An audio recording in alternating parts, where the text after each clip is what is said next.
I was one of those guys, as I got older, I always kept saying, I'll do Alaska eventually. I'll do Alaska next year. And then I blinked and 10 years went by and I still haven't come up to Alaska. This year when I had the opportunity to come up here with Angry Eagle, I jumped on it. Nothing was gonna get in the way of me coming up here and finally doing this. I learned that lesson this year that you can't waste time. When you get the opportunity to do something, you gotta just do it. Next year may not come. So if you're thinking about doing something like this, just do it. Don't make excuses, just come up here and do it. This is something that you will not regret and you'll make memories that'll last a lifetime.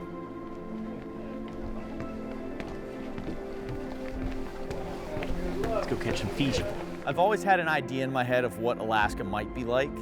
And you see pictures, maybe you've seen something on TV where folks have come up here hunting or fishing, and you had this expectation before you get here. And once you hit those mountains and you start looking out the windows, it starts to click. You start to realize what you're about ready to get yourself into. You're in God's country.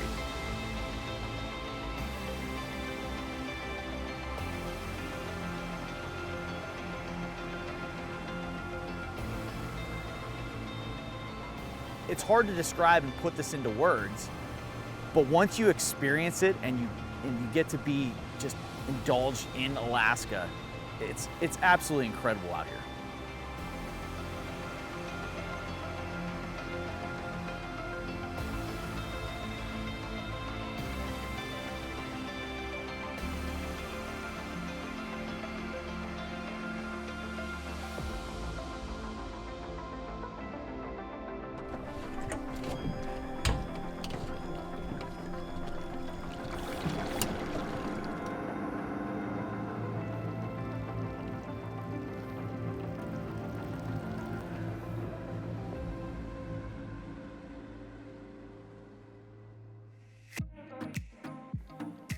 So today was another great example of taking out a guide that knows what he's doing on the water. We had that jet boat ripping and rocking around some of these corners, and having a guide out there that knows the stream and knows where the deep cuts are. You can take those jet boats in pretty shallow water, but having a guide that's very, very familiar with that water so that he knows when he comes around that bend, he knows what it looks like. He knows that there's nothing that's laying over top of it that you're gonna hit. He got us up the river safe and we were able to get on a lot of fish. One of the biggest things that I will personally take away from coming here was the staff that was at Angry Eagle. Really felt like we were family from the moment that we walked in the door. And it's the little things that really matter. Everything about it is just fantastic. I can't put words to it as far as how great this lodge actually is. Looking at the brochures and checking out the website for Angry Eagle, it honestly doesn't do it justice. This place is incredible. We had a full house in the lodge this week. Every person that came to the lodge came up here for the same reason, and that reason was to explore and experience Alaska. Alaska is an adventure. It's more than the fish. It's more than the fishing. It's more than the catch. That is what makes this special.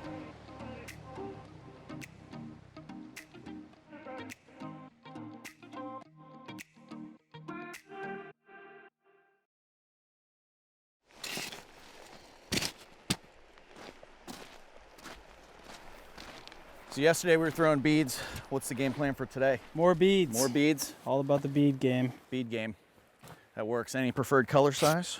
6mm beads are definitely preferred. These sockeye lay eggs and they're about 6mm in diameter. So that's what the char are eating. Sweet, man. God, this water is beautiful. Completely different than where we were at yesterday. Oh man, it's nuts. This is the only river up here that I know of that looks like this. And you said it's a glacial fed river. Yeah.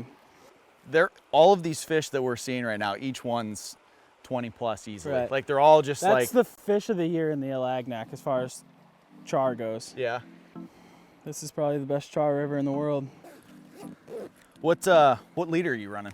Starting with 25 and tapering down to 8-pound fluoro. Awesome. Go up to the Great Lakes and those fish get pressured so hard that a lot of the fish are leader shy. So I'm used to throwing, you know, 5, 6X based on what the water conditions look like. So you got to baby these fish. Yeah. That first day we were fishing for those chums, I'm doing that and I'm like, okay, you know, fish is on it, screaming line. They're like, nah, man, we got 20 pound on this thing, crank her down. Crank her down, put the boots to them. It makes life so much easier when Right. these fish eat and they're not scared. There's like Two 3 up of them here. at the head. There's the one on the gravel, one there, Yep. one behind them, and then All right. one behind the logs.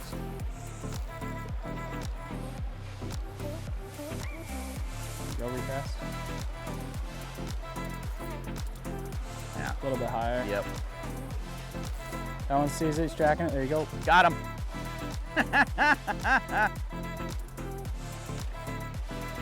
Is that a rainbow? It's a It's a rainbow. rainbow. It's a dandy too. Oh, look at that. We didn't get any run bows yesterday, so this is No. this is nice. Swing them. That's the nicest rainbow Oh, there we I'll go. call out of the illy in a minute. Number 1 for the day came up here for char. Big bow, second cast. Not complaining. That's a beautiful fish. All right, let's do it again. And there's one down here that's a tank. Oh, I see him. Yeah, In the back big right there. dark There's one 2 right of off them, the yep. lip.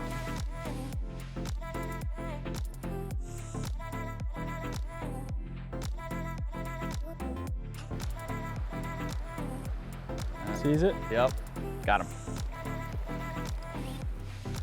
That's a nice fish.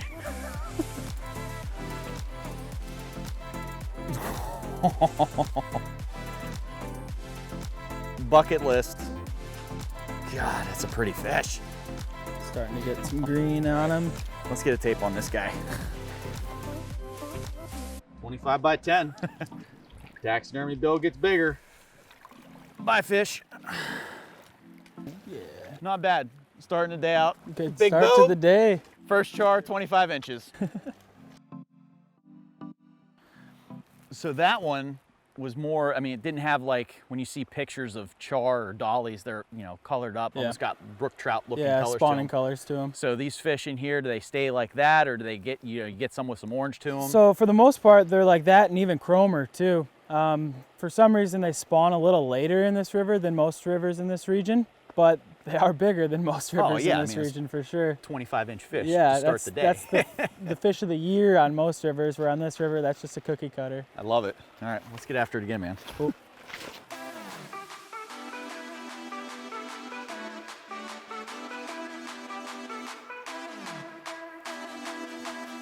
Got him.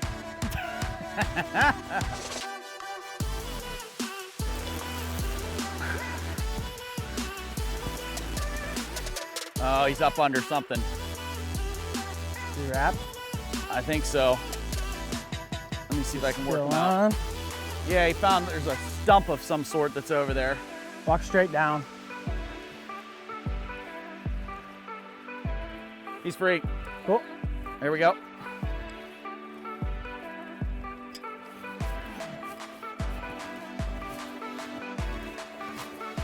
Coming in. Coming up. Ooh, bright pink spots. Pretty. Looky. I don't even know what to say, man. Doesn't get much better. God, just all, I mean, that fish got some shoulders. God. That is a gorgeous fish. The whites on its fin. God, I think, what, 6 fish we've hooked up in this hole? Yeah. God. All right. Rainbows and char. Yep. Let's snap a couple pictures and then get her back in the water.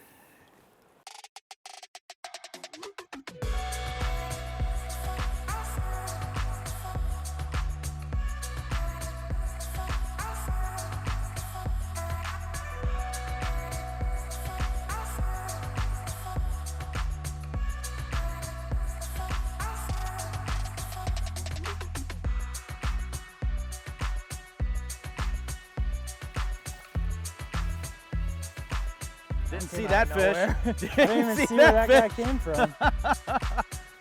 pull your rod a little bit towards me. It looks like another bow. It's a bow. That's a chromie. Yeah. That's why we didn't see it. Oh, Chromie. that's a dang.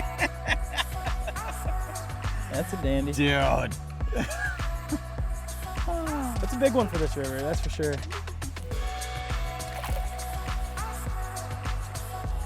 Disappears. Look at that fish. Gone. Gone. Gin clear water. Can't No see idea him. where it went. Stare at fish every day of the year and I couldn't see him. Want to do it again? How's Alaska compare or not compare to anywhere else that you've been? So as far as diversity of fishing, nothing beats Alaska. I mean, there's no other place in the world with the numbers of fish like Alaska, especially this Bristol Bay area. Yeah, and it's amazing. Not only numbers, but size. And without the sockeye or not any other species of Pacific salmon, this wouldn't happen.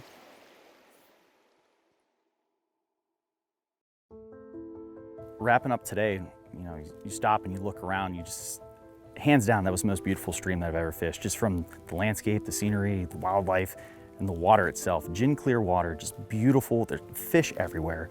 It was just stunning. And as you're rolling out, you start to get a little sad because you don't know if you're going to be coming back up there throughout the rest of the week.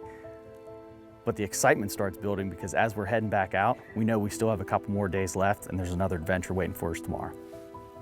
So at the end of the day, I was actually joking with Tim because we went all day yesterday without seeing any bears. And we were on our way back.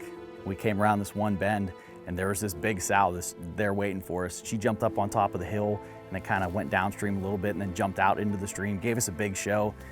These bears, they just don't care about us. They're looking for salmon, but it was really cool to see a bear that close up and personal. So this whole trip has been about getting on as many Alaskan species as we possibly can. Every different stream that we've gone to, we've gotten on different fish. Today, we were trying to go out and catch char. We ended up sticking a couple big rainbows, just gorgeous chromed out bows. Just an epic fishery. The water that was out there, gin clear, the deep runs, this turquoise blue hue to it, just absolutely stunning and breathtaking to be out there and fish it. This area is special because of just the purity of the ecosystem. The water behind me is basically distilled water. It's about as pure as you can get. There's certain people that want to change that and put a mine in. And you know, my counter to that is just some things are better off left alone. Once you screw up a resource like this, there's no turning back, and you'll never get it back to how it was, or even come close. So this area is very unique with its lake system, with the rivers, and all the fish and wildlife that inhabit it. So our goal is to keep it preserved and keep it beautiful.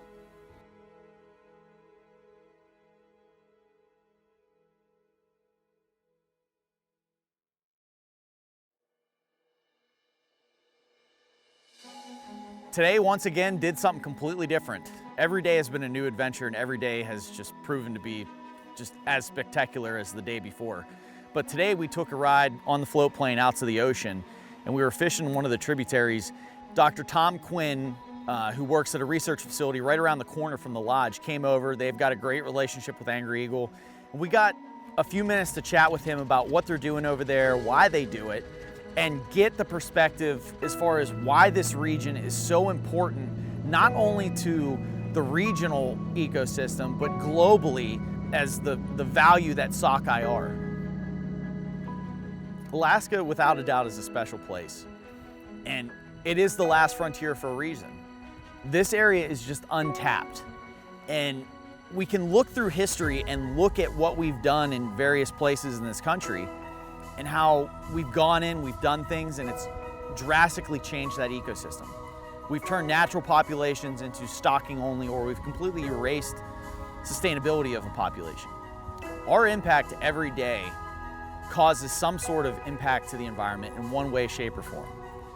Tom's research and what they're doing over there with their team is crucial to understand the impacts not only of natural occurrences, but man-made occurrences that are impacting this region.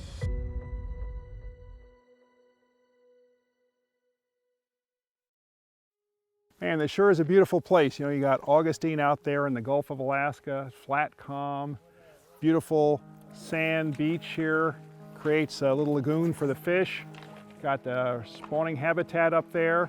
Beautiful, beautiful place, kind of classic Alaska. You got mountains, and in fact, it's a privilege to come to a place like this. Oh, there you got one. Good man. Yep, there you go. It's almost like you're having fun there. It's like something out of a fiction novel. You got here with float planes, you know, not a road here. Beautiful, beautiful spot. Beautiful sunny day. Alaska fishing at its finest, huh? That's another nice one. Nice female pink salmon. Pretty fish. A pretty fish. Let her go up the river to spawn. Very nice. When I was talking to Derek, he actually brought you up, and knowing everything that you've done as far as your research and everything like that, it's good to see that, you know, folks at lodges that are out here, they're reaching out to you guys to understand the why behind everything. Which, because this is a renewable resource, but it's not infinite. Right. Renewable but not infinite is exactly right. It relies on habitat protection and good management. Don't get greedy and look after the habitat. Take care of that. You have this forever.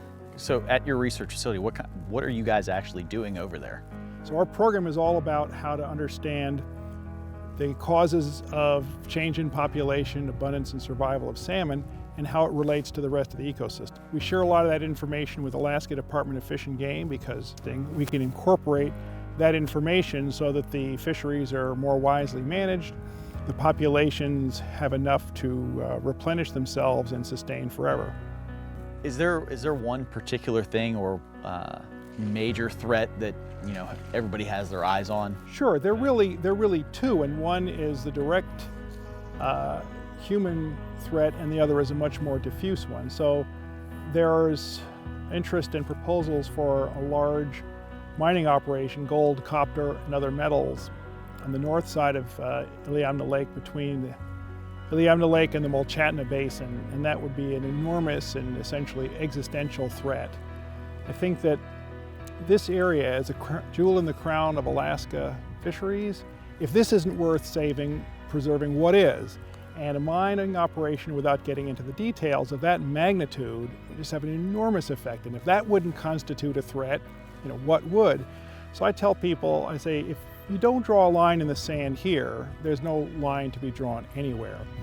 And that's a specific threat, and the broader threat, which we don't understand as well, because that mine would be unequivocally bad, is a changing climate. The summer that we had this year was the kind of conditions that were projected to occur decades from now. So we're seeing warming conditions much faster than the atmospheric scientist models. And how that will play out will be very, very complicated. And obviously, with the mine, you have direct control over it. With the climate change, it's a much more diffuse and complicated process. So I would say those are the two that we're really thinking about.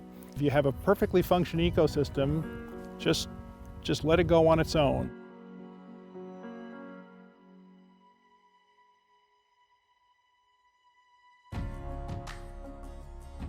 I've got too many waters back in my home state that, you know, at some point or another, all of them had natural trout in them, whether, you know, brook trout population is naturally occurring now. You know, you're lucky if you can get stock trout to stay in them. I call this a natural biological perpetual motion machine. It's free food and free ecosystem benefits for bears, for trout, for eagles, for recreational fishing, for subsistence by the local community, Absolutely. and a very, very lucrative commercial fishery that provides food for people. The advocacy to save this area and preserve it isn't just so we could come up here and have great fishing. No, it's not for me to go fishing. If the sockeye population goes, trickle-down effect is the ripples substantial. would be enormous, and it shouldn't be something that we get for ourselves. It should be something that we shepherd and pass on to the next generation. Absolutely. In a great condition, not in a degraded condition. We've already learned how to degrade things. Yeah, We've already learned that it's really expensive and inefficient to try and fix it. You know? There you go, Tom. There's one. On the top water. Yeah. Well done. Well done. A double. A double. An under and over. You don't understand how valuable this is until you get up here and see it. You see what everything should have been. And right now, this is like, I mean, it's the last frontier for a reason. This is the last of this. There's nowhere else that you're gonna find this. And the fact that, you know, we're considering options that could terminally hurt this it's mind-blowing that we would even consider. But as sportsmen and outdoorsmen, and I mean men, women, you know, people who are interested in hunting, fishing, and just wildlife, you should be aware, you should be attuned to these things. You should not take them for granted. You should not take them for granted. Well, I'm not the world's best fisherman, but I do enjoy wetting a line now and again, and this is, well, and you're having so much fun. It's just a real kick to be out here with you. When you get an opportunity as somebody that has 30 years of research experience on the bodies of water that you're going to be on, you know, it's an honor having you out here.